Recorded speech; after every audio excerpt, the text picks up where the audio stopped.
Les nouvelles à l'Est sont extrêmement inquiétantes. Ce sont ces 125 000 hommes qui sont massés à la frontière de l'Ukraine. Il y a aussi des exercices de la Russie dans la Baltique qui doivent faire lever l'oreille, mais surtout 125 000 hommes à la frontière de l'Ukraine. Pourquoi faire ?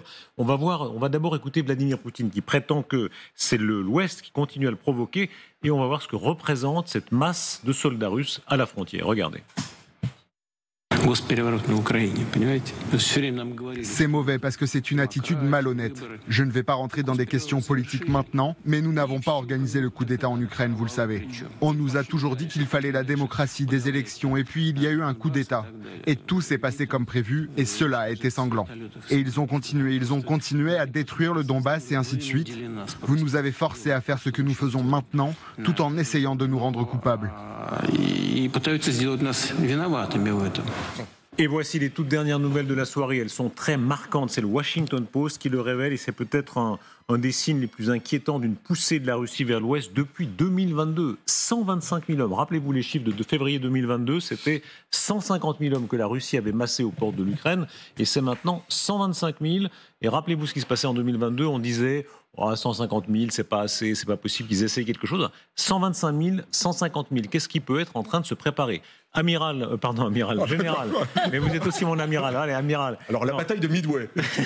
Non, Général Richoux, merci beaucoup d'être là. Samantha de Bendern à la Poédie. Bonsoir. Merci à Richard Verly de nous rejoindre. Bonsoir. Merci beaucoup, c'est un plaisir.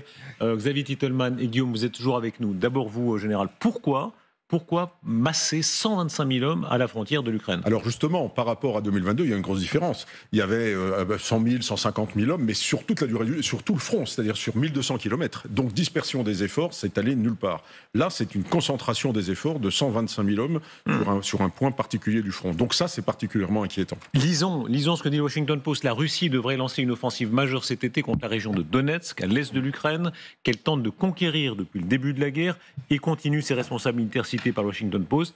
Les attaques de moindre ampleur sont attendues aux frontières des régions de Soumy, de Kharkiv. Persuadé que le temps joue en sa faveur, Poutine a déployé plus de 125 000 soldats à ses frontières. Xavier. C'est une masse de manœuvres. La question, c'est qu'est-ce qu'ils vont en faire et est-ce qu'ils ont le matériel qui va avec ? Parce qu'on a des accumulations de personnel qui occupent des campements, mais s'il n'y a pas la quantité de chars qui va avec, les véhicules de déminage, s'il n'y a pas une capacité de préparer le terrain pour lancer ces assauts, on peut espérer que ça se termine comme l'offensive de Kharkiv l'année dernière, où il y a quand même plusieurs dizaines de milliers de Russes qui ont réussi à progresser quelque chose comme 3 km en profondeur. Et aujourd'hui, ils n'ont pas progressé davantage. Donc vraiment, c'est question de profondeur stratégique et également de savoir quelle est la réserve ukrainienne en face. Les Ukrainiens, donnent l'impression d'avoir une masse de manœuvre et surtout, ils n'ont plus un déficit d'obus comme par le passé et ils ont aussi une capacité de brouiller les bombes planantes. Et donc, les avantages qu'on avait il y a un an pour les Russes, pour une partie d'entre eux, en tout cas, ils n'existent plus aujourd'hui. On assiste à une offensive. Il faut mettre bout à bout les images qu'on a des bombardements sur Kiev. L'effort de guerre très important des Russes pour bombarder avec les drones, avec les missiles dans la région de Kiev, cette masse à la porte de l'Ukraine, ils sont à l'offensive. Oui, ils sont à l'offensive, mais Vladimir Poutine a été très clair. Il veut créer une zone tampon, donc prendre une partie de la région de Soumy, de Kharkiv, y compris de Tchernihiv un peu plus au nord. Donc ça coïnciderait aussi avec cet objectif. Le nouveau commandement des forces terrestres, Alexei Mordvichev, a une façon, c'est lui qui a pris Mariupol. Sa façon d'avancer, c'est préparer le terrain avec des drones, faire un maximum de dégâts et ensuite avancer. Mais il faut aussi savoir que les Russes perdent beaucoup d'hommes. Donc ils avancent, ils grignotent du terrain, mais chaque centimètre carré leur coûte parfois des centaines, sinon ce sont des milliers de morts. On voit bien que c'est un défi au-delà de l'Ukraine, lancé à toute l'Europe de l'Ouest. L'Europe de l'Ouest s'attendait à ce qu'il ralentisse. Il fait le contraire. En fait, je ne sais pas pourquoi l'Europe s'attendait qu'il ralentisse. Poutine, il répétait sans arrêt qu'il allait continuer, qu'il veut conquérir toute l'Ukraine. Il insiste qu'il veut absolument récupérer déjà les 4 régions qu'il détienne, pas entièrement, mais il veut aller jusqu'aux frontières administratives de ces régions de Luhansk, Donetsk, Zaporizhzhia et Kherson. Et récemment, nous avons vraiment entendu les menaces proliférées par les Russes que si les Ukrainiens ne rendaient pas ces 4 régions, disons, de leur bonne volonté, de plein gré, tout ça comme ça partir et laisser les terres ukrainiennes aux meurtriers sadiques. Donc il va prendre encore Soumy et Kharkiv, mais je pense qu'il a les petits bras pour ça. Il ne pourra pas vraiment aller jusqu'à acquérir ces régions parce que les lignes de défense, aussi en plus qu'a dit Xavier, il y a eu des lignes de défense qui ont été quand même assez renforcées, ce qui n'était pas le cas en tout début de la guerre en 2022. Richard Verly, on va regarder la statistique des attaques contre l'Ukraine. L'usage des missiles, l'usage des drones, en réalité, c'est un effort de guerre qui concerne toute l'Europe de l'Ouest. Regardez, depuis janvier, ils en font toujours plus. Oui, et ce qui est frappant, c'est la combinaison actuelle des facteurs psychologiques et militaires. Psychologiques parce qu'à force de taper avec des drones de cette manière sur Kiev, bien évidemment, on met la population à bout. Dans une situation diplomatique extrêmement difficile, on le sait, avec cette incertitude américaine. Et au même moment, on masse les troupes et on s'apprête à frapper. Donc là, alors que souvent on a constaté que la Russie n'était pas capable de manier plusieurs instruments à la fois, là on a l'impression que la maîtrise opérationnelle est quand même plutôt de leur côté, même si c'est vrai. Toute la question, c'est de savoir, est-ce que les Ukrainiens ont les moyens d'y répondre militairement ? Le pari sur la guerre, ce chiffre qui est tombé tout à l'heure, c'est le Grand Continent qui le cite, 65% de plus d'attaques aériennes des Russes sur l'Ukraine depuis que Trump est au pouvoir. Mais la tendance structurelle de l'armée russe, c'est que contourner les sanctions, s'il n'y avait pas de sanctions, ils tireraient encore 3 fois plus de missiles, 3 fois plus de drones, ça, il n'y a aucun problème. On a mis en place des sanctions et il a fallu 6 mois, 1 an, 2 ans aux Russes pour les contourner. Et nous, on n'a pas fait évoluer nos sanctions pour être capable justement de freiner. Un missile KH-101 qui arrive tous les jours sur l'Ukraine, il y a 30 composants étrangers.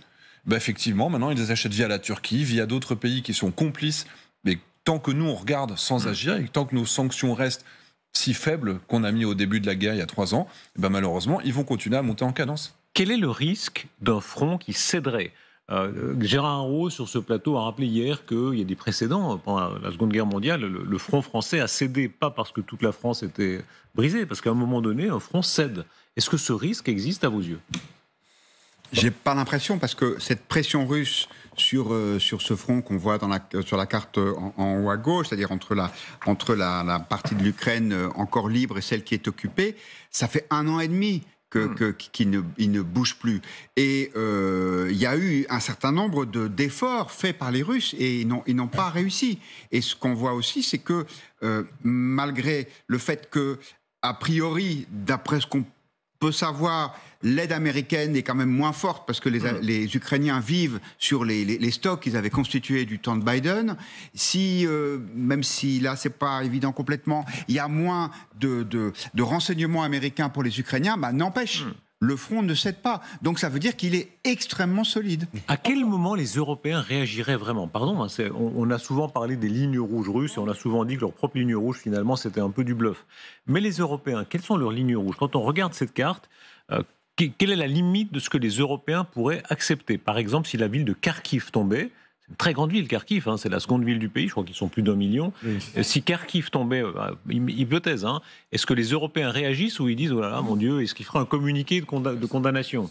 Malheureusement, moi je pense que non. Je vais être vraiment, je dirais, pessimiste sur cette question, mais vous savez, je pense encore pire. Je pense que même si Poutine déployait une arme stratégique nucléaire sur l'Ukraine, je ne pense pas qu'il aura, tactique, peu importe l'arme nucléaire sur l'Ukraine, je ne pense pas qu'il aura une réponse de même niveau. Peut-être il aura beaucoup plus d'indignation que d'habitude. Peut-être il aura quelques frappes conventionnelles, mais ça ne sera pas... En fait, aujourd'hui, Poutine, il a la carte blanche, malheureusement, qui est confirmée par la présidence américaine.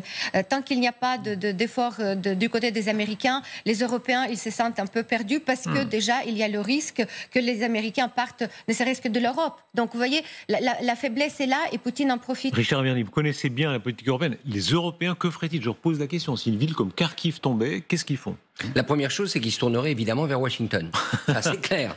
C'est pas le plus courageux, disons. Et il n'est pas sûr que quand même, s'il y avait la prise de Kharkiv, puisque c'est ce que vous évoquez, que Donald Trump ne réagirait pas. Quand même, la carte blanche à Poutine, c'est vrai que pour l'instant, très largement, Washington a ouvert la porte à Poutine, mais on n'en est pas encore à la passivité absolue. Donc je crois qu'ils se tourneraient vers Washington. Et deuxièmement, dans la situation où ils se sont mis, moi je suis plutôt optimiste sur le fait que les Européens se sentiraient obligés de faire quelque chose de massif. Alors quoi ? Ce serait sans doute pas des troupes sur le terrain, ce serait peut-être des envois de missiles ou de munitions de manière plus importante, même si c'est difficile sur le plan logistique. Rappelons quand même qu'en ce moment, on parle beaucoup de tirs à longue portée. En général, les missiles qui arrivent sur le terrain, on le dit après qu'ils sont arrivés. Moi, je trouve qu'on est beaucoup trop pessimiste par rapport... Les Européens se réveillent lentement, mais ils étaient dans un coma profond. Donc là, c'est un petit réveil. Peut-être qu'il faut encore quelques petites perfusions, mais ils sont en train de se réveiller. Regardez ce qui se passe en Allemagne. L'Allemagne qui va déployer 5000 troupes en Lituanie. La première fois depuis 1945 que l'Allemagne déploie des troupes dans un pays hors de l'Allemagne. La France qui a complètement changé d'attitude vis-à-vis de la Russie depuis le début de cette guerre. Les missiles européens, britanniques et américains qui ont maintenant le droit de frapper dans la profondeur russe. C'est lent, c'est beaucoup trop lent, mais il y a un réveil. En mer Baltique, les pays de la mer Baltique se réveillent et sont en train de regarder tous ces navires de la flotte fantôme russe. Il y a là un vrai potentiel d'affrontement. Je suis désolée, l'Europe se réveille. Il faudrait qu'elle le fasse plus vite, mais ce n'est pas du tout la même Europe qu'il y a 3 ans. C'est pas avec les intentions qu'on fait la guerre. Mais c'est plus que les intentions. Oui, mais s'il y a quelque chose maintenant, les Européens ne sont pas suffisamment avec armés. Avec un bémol quand même, c'est si Trump disait « j'y vais pas ». Quand on regarde la carte, les Européens se préparent à ça. Mais là, c'est pas question de se préparer. Quand on regarde la carte, c'est vrai que la Crimée est occupée depuis maintenant 11 ans, bientôt 12 ans. 12 ans. Alors on veut dire on se prépare, ça peut être 12 ans qu'on se prépare, c'est un petit peu long comme préparatif. Là, il y a, disons, au total, je crois, 18% du pays qui est occupé. Alors si une grande ville tombait en plus, vous me dites, ils se préparent, c'est très bien. Enfin, se préparer, comme dit Ala Poédis, c'est pas encore agir. Les Européens se préparent à se défendre, pas forcément à défendre l'Ukraine, mais à se défendre. Et c'est déjà énorme. Et puis après... Alors là, vous venez de faire réagir Ala Poédis, parce que j'espère qu'ils se préparent à se défendre quand même. Expliquer aux Européens pourquoi, si l'Ukraine tombe, ce sera une menace pour l'Europe. Les Européens commencent à le comprendre. Les Pays-Bas, les Polonais, les Allemands. Ma chère Samantha, ça fait 4 ans qu'on explique aux Européens ça, mais je ne sais pas par quel moyen il faut passer pour encore expliquer, peut-être avec d'autres mots, avec une petite danse ou je ne sais pas quoi, mais il y a une sorte de non-réception de messages que les Ukrainiens... Général. Alors, moi je dis simplement, Kharkiv, en 2 mots. Kharkiv, le risque que Kharkiv tombe, c'est un risque élevé, c'est-à-dire d'un point de vue de l'analyse militaire. Si ça tombe, c'est la catastrophe.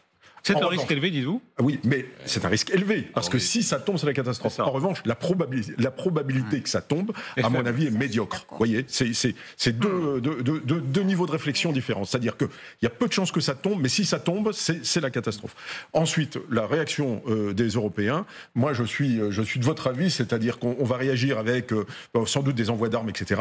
Il n'y aura pas d'intervention des troupes au sol, ni d'intervention aérienne, s'il se passe quelque chose. Peut-être le ciel. On peut le regretter, mais ça veut dire, pardon, vous êtes en train de dire qu'une ville d'1 million d'habitants, 1 million, pourrait tomber au centre de l'Europe et il n'y aurait pas de réaction directe. Il y aura des réactions, alors il y aura l'indignation, bien entendu. L'indignation, c'est très bien. On va peut-être accélérer, mais alors là, je suis plus dubitatif, c'est-à-dire on accélère avec quoi à partir du moment où les scalps et les Storm Shadow, on n'en a pas 10 000 en stock, ça me paraît compliqué. On va pas les fabriquer en 3 secondes. Pardon, c'est pas contre vous, évidemment, mais ceux qui nous écoutent, qui entendent dire que ferait l'Europe de l'Ouest, une ville d'1 million d'habitants, je répète, c'est pas un village, 1 million d'habitants tombés aux mains russes, et première réaction, l'indignation, oui. Oui, non mais c'est une analyse pure et simple. Je regarde ce qu'en font les Européens aujourd'hui, et je pense que si les Américains ne s'engagent pas fermement, il ne se passera rien de tangible sur le plan militaire au moins. Non mais la vraie question, c'est est-ce que c'est crédible ? Depuis le mois d'août, il y a 1 an, on annonce pour demain la tombée de Pokrovsk. On parle d'une ville qui est 20 fois plus grosse. Voilà. 20 fois plus grosse. Il n'y a pas un rapport de force démesuré qui va faire que les Russes sont capables d'enfoncer les lignes ukrainiennes qui barricadent quand même depuis un sacré bout de temps. Il y a des mines, il y a des lignes de défense qui n'existaient pas lors des offensives précédentes. Moi, je crois en aucun cas, même s'il y avait une offensive massive, que les 120 000 hommes étaient envoyés sur Kharkiv, rendez-vous en 2026. Je ne crois pas qu'ils puissent renverser le front. Et avant 2026, là, on a le temps, effectivement. Malheureusement, je le regrette depuis 2022 qu'on ne soit pas monté en puissance, mais les drones à 1 000 € que les Ukrainiens utilisent en grande quantité, produisons-les plutôt que d'attendre de fournir des missiles qui coûtent des centaines de milliers l'unité. Il faut augmenter la production dans tous les domaines, mais il faut aussi se mettre à disposition de l'Ukraine pour que de nouvelles usines puissent produire à 100% pour les Ukrainiens. Et ça, on pourrait le faire très rapidement. Et aussi, juste pour compléter ces propositions, il faut, je sais pas, j'espère que quelqu'un note, on peut les répéter aussi parce que c'est extrêmement important. Il faut aussi rajouter que les budgets que l'Europe se prépare à mettre sur ses forces, soit des volontaires, soit des forces, je ne sais pas lesquelles, des budgets mais monstrueux au prix des Européens, il faut peut-être déplacer ces budgets pour les forces armées ukrainiennes.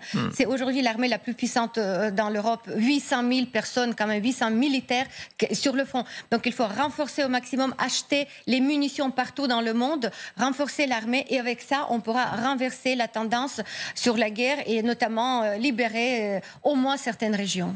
Oui, vous disiez, l'Europe ne pourrait pas laisser une ville d'1 million d'habitants tomber. Mais en 2014, la population de la Crimée, c'était 2 fois ça. C'était plus de 2 millions d'habitants. Et en fait, nous n'avons pas bougé. Et je pense que le problème, c'est que comme ce front est relativement stable, eh bien, il n'y a pas dans les opinions publiques européennes le sentiment d'un danger plus grand. En fait, parce que les gens qui voient le sujet de loin se disent, après tout, les Ukrainiens sont quand même très courageux, ils arrivent à tenir les Russes ont avancé de, je sais pas, 150 km, et puis après ils se sont arrêtés. Donc finalement, c'est pas si risqué que ça, et c'est aussi pour ça qu'il y a une forme d'apathie chez les opinions publiques européennes. Mais de quels Européens est-ce que vous parlez, Guillaume? Alors je parle des Européens de l'Ouest, vous avez raison. Je parle des Allemands, des Italiens, des Espagnols. Non, les Allemands, pas des Polonais. Les Allemands se réveillent, les Allemands sont conscients de la proximité qu'ils ont avec les pays qui pourraient être les prochains. Les Polonais ils partent de tellement loin, les Allemands. Les Pays-Bas sont conscients. Les Suédois, les Suédois, les Finlandais, les Danois, les Norvégiens, ils ne sont pas dans l'Union européenne, mais sont conscients du danger parce qu'ils sont. Il y a beaucoup de pays européens qui ont une frontière avec la Russie. Il faut aussi s'en souvenir. Il y a aussi des accords de défense mutuelle à l'intérieur de l'Union européenne. Les Russes, regardez, les Russes sont-ils entrés dans un mouvement, je donne toute la parole, d'entraînement où en réalité, à tort ou à raison, ils considèrent qu'il y a une espèce d'entraînement mutuel dans la guerre. C'est le nouveau patron de l'armée de terre, général Andrei Morvichev, russe. L'Ukraine n'est donc qu'une étape intermédiaire, lui demande-t-on. C'est l'heure de 2024, sauf erreur, 2023 déjà. Et il fait partie de ceux qui ont le projet de cela. Et on lui demande donc, l'Ukraine n'est qu'une étape, oui, bien sûr, c'est tout à fait exact, ça n'est que le début. Et là, il porte la faute sur les Occidentaux, évidemment, c'est leur point de vue. Je pense que ces idéologues, les instigateurs de cette guerre, ne vont pas s'arrêter là. Ils ont leur prétexte. Oui, bien évidemment, et de toute manière, plus les opérations vont devenir éventuellement offensives, plus ce type de rhétorique va être servi à tous les niveaux. Mais juste quand même un élément. Il y a dans quelques semaines, dans un mois tout juste, un sommet de l'OTAN à La Haye. Si, à ce sommet de l'OTAN, et c'est quand même ce qui se dessine, les Européens promettent à Donald Trump qu'ils vont lui signer beaucoup de chèques, avec beaucoup de zéros, pour acheter de l'armement, à ce moment-là, sa posture pourrait changer. Richard sait parler à Trump. Voilà quelqu'un qui sait parler. Bien sûr, mais tout le monde lui parle comme ça. Avec un gros stylo. Vous avez un très gros stylo. Le gros stylo, c'est pour lui. Parce qu'après, il peut le jeter à la foule. Ça a été voté, 70% de l'aide européenne doit être achetée doit acheter du matériel européen. Donc ça ne fait pas beaucoup quand même pour les Américains. Mais ça dépend. Si on met déjà sur la table les premiers 30%, ça fera quand même beaucoup d'argent.